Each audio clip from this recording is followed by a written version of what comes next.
welcome back everyone. I'm Nick. This is Swiftful Thinking, where we cover all things Swift and SwiftUI related. And in this awesome video, we're going to take a look at generics. Now, if you've been coding in Swift, which I assume you have if you're watching this video, if you've been coding in Swift, you probably are already using generics a couple times at least in your code. And that's because generics come built right into the Swift language. So you may have been using them and just not realized it yet. But as you start to get more advanced, you're going to start wanting to explicitly implement generic types into your SwiftUI components. Now, this video, we're going to cover just the basics of what generics are, how we can use generics, why we use generics.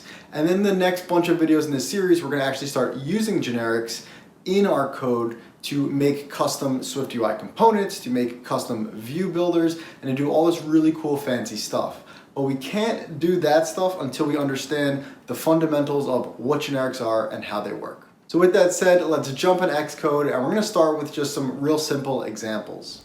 All right, so I am back in our Xcode project, and let's right-click the navigator, create a new file for this video, and of course it's going to be a SwiftUI view. Let's call this generics bootcamp. Go ahead and click create. And once you're inside, click resume on the canvas, and the view we're going to build in this video is going to be relatively simple, but we're going to do a lot of work behind the scenes in like the models and the view models.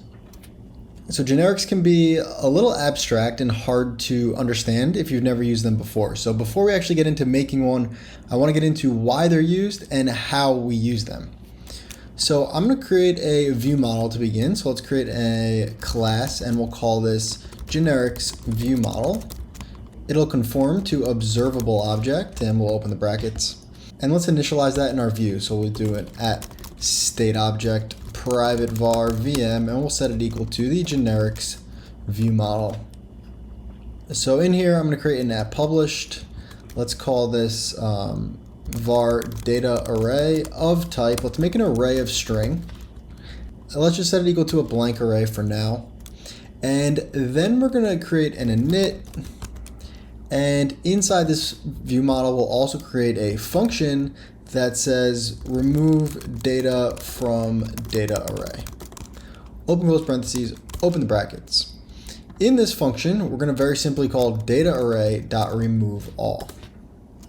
And when we initialize this data array, let's just set it equal to some fake data. So we'll say data array equals an array of 1, and let's do 2, 3. All right, and then let's put the data array on the screen. So we're going down here, we're going to do a vstack, and we'll do for each. We'll use the ID completion. We'll do vm.dataArray \self, and this will be for each maybe item. And we're just going to put a text on the screen that says item. Let's click resume. And so we have 1, 2, 3 on the screen, and basically when we tap on any of these, so we'll do on tap gesture, let's just call vm.remove data from data array. All right, and very simply, if I click play and I tap on one of these, they should disappear because we removed them from the data array, and they're gone. So nothing magic here, but what I want to show you is that we are actually using generics all the time in our code already. So our data array is an array of strings. And this remove all function, this function is available for any type of array. So whether or not this is an array of strings, whether this is an array of bools, whether it's an array of anything else, we can always call .removeAll from the array.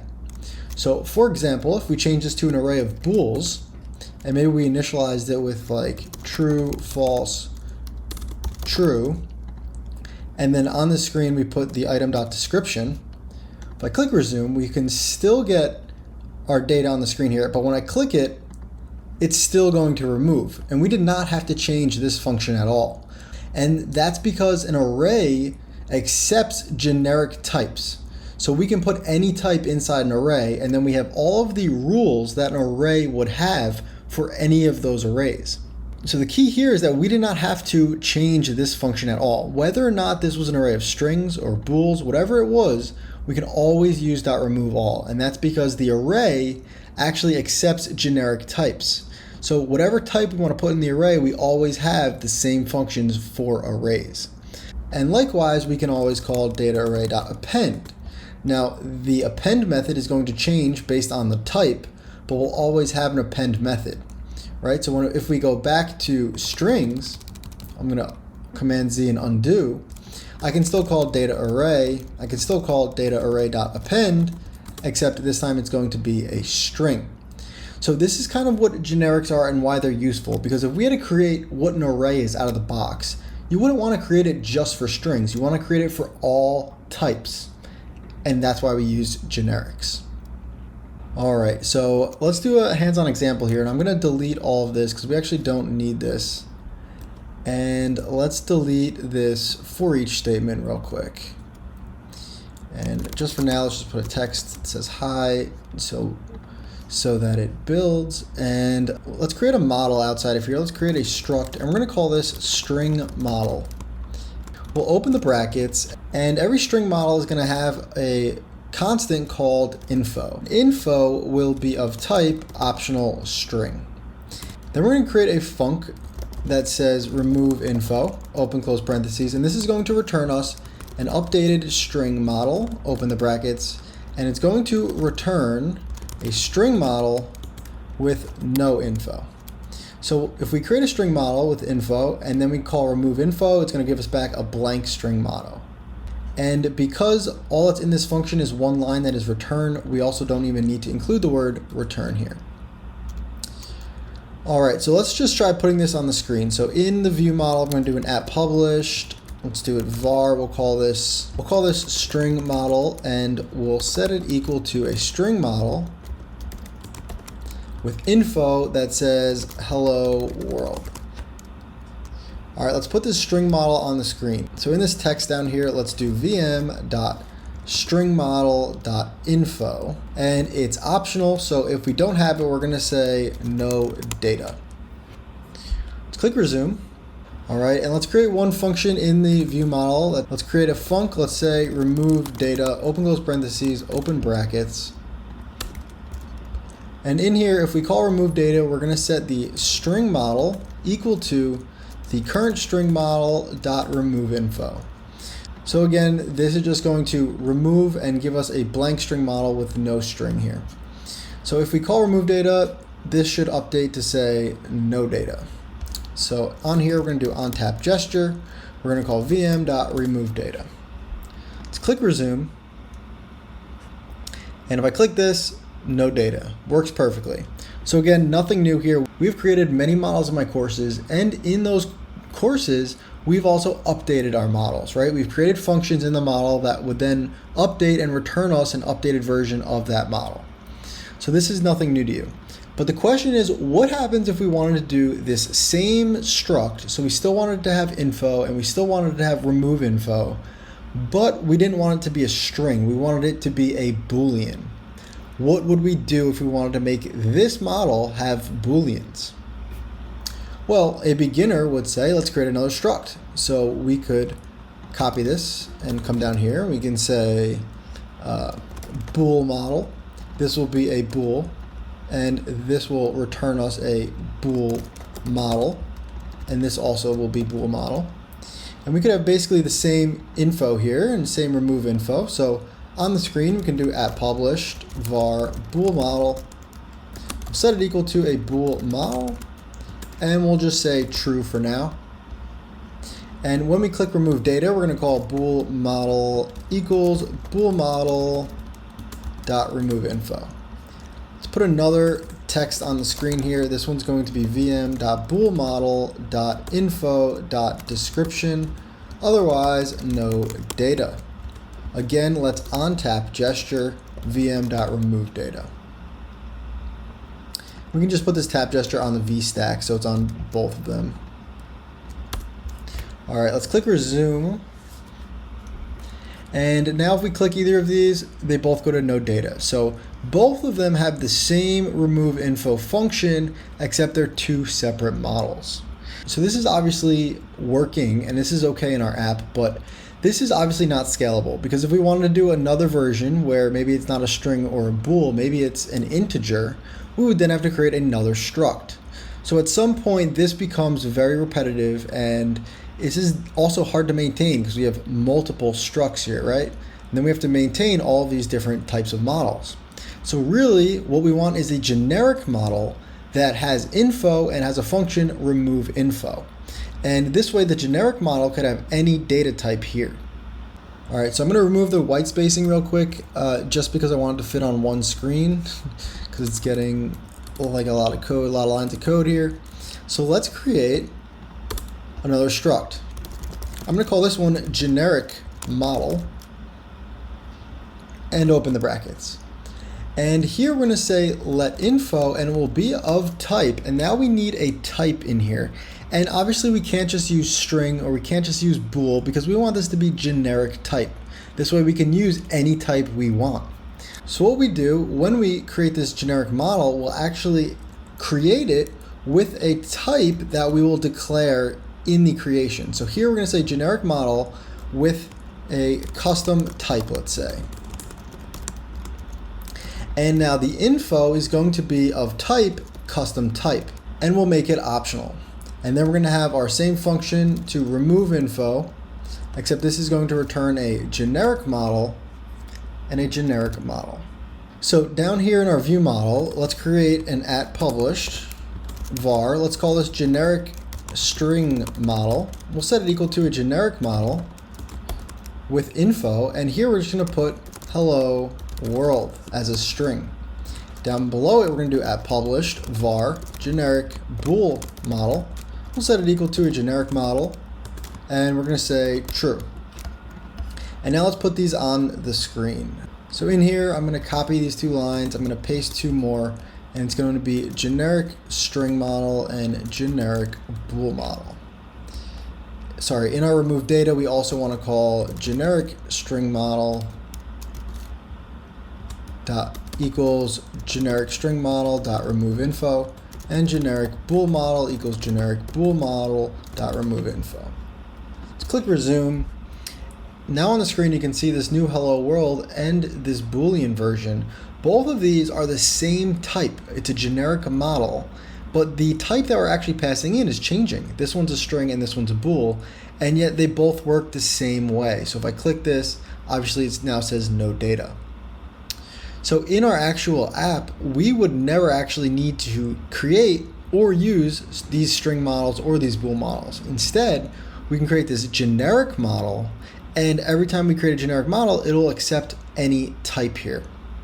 And I want to note quickly that I wrote custom type just to be explicit in this description. In reality, in production, most people will just use the letter T, and then this will just be of type T. So this is how you're going to see it more often in production apps. With a T stands for type, so any type. And then this info is any type, whatever type we initialized it with. All right, so now you know how to use the basics of generics. We can pass in a type here. But before we wrap up, I want to show you how to use this on a view. So it's a little different, and I'll show you why. So down here, let's create a view outside of this view. We're going to create a struct. Let's call this generic view. And it'll conform to view as always, and we'll open the brackets. And then we're going to add a body in here, and we'll open the brackets. We'll just put text so the errors go away. Say hi. So we create views all the times in my courses, and when we create these views, we often use initializers. We'll say maybe let title of type string, and then we can put that title on the screen. So on my view, if I wanted to add a generic view right now, I would initialize it with the title and say new view. And if I click resume, we could then see it on the screen. This is nothing new. You've seen this before. We initialize it with the title. But what if I wanted to initialize my view and actually pass in another view? So maybe we had like a button or some other view in my app, and I wanted to pass it in to this view. So maybe as like a sub view. I can say let maybe content of type view. Well, and this is telling us that the protocol view can only be used as a generic constraint.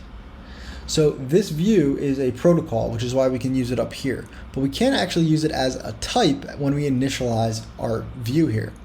So the question is, what type do we have to make this content if we're going to pass in an actual view? All right, so I'm going to comment out this view real quick down here, and what we're going to do is start by initializing this with a generic type. So we're going to open the bracket. So we're going to do the less than sign here with a custom type. Again, I'm just using the word custom type just for explicit sake for now. And then we can try to make this a custom type. So that works, and we can pass in any kind of type here. And if we create a VStack, I will add this here, and we can add the content.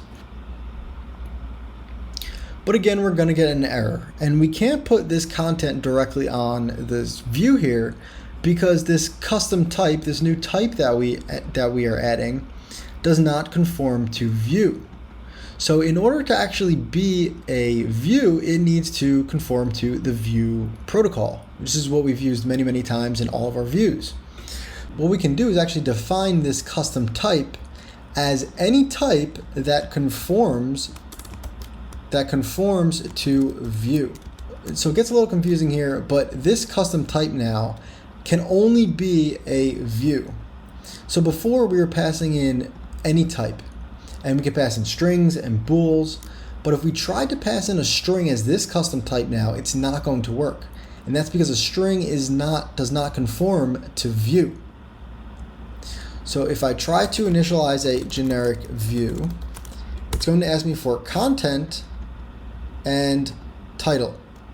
So for the title, let's do new view. And for the content, I can't just put custom content. I'm getting an error here because strings don't conform to view. So we have to pass in a view here.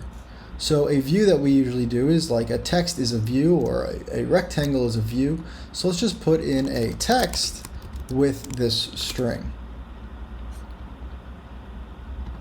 And now if I click resume, we can actually get our generic view onto the screen here.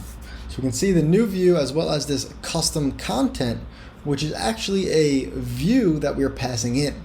So this content that we're passing in here could be any view, not just a text. It could be another screen, it could be a button, it could be anything that conforms to view. And again, more often, this is not going to say custom type, it's just going to be of type T, and this will be of type T. So now we not only created a generic where we just pass in any type, we can also explicitly say if this type conforms to any protocols. So this type conforms to view. So we can only pass in things that conform to view. And because this conforms to view, we can actually put it on the screen directly as content here. Now this might not seem very important right now, but in the next bunch of videos, we're going to start using these generics more often as we start learning how to use View Builder and create really custom views. So although you're generally not just going to create generics for fun, you're never going to create a model just like this for fun, you are going to use generics when you start creating more advanced models and views, and you're going to see that in the next couple of videos. So that's it for this video. I just really wanted to explain what generics are and why we need them. And now that we understand how to implement generics that conform to protocols, we can actually jump in and start using the View Builder, which is one of the most powerful components in SwiftUI.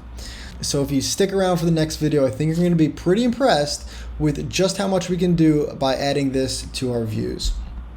Thank you guys for watching, and if you're enjoying the content, if you are liking this or learning anything, please don't forget to hit the subscribe button to like and comment on this video, because those likes and comments go a very long way. Thank you guys for watching. As always, I'm Nick, this is Swiftful Thinking, and I'll see you in the next video.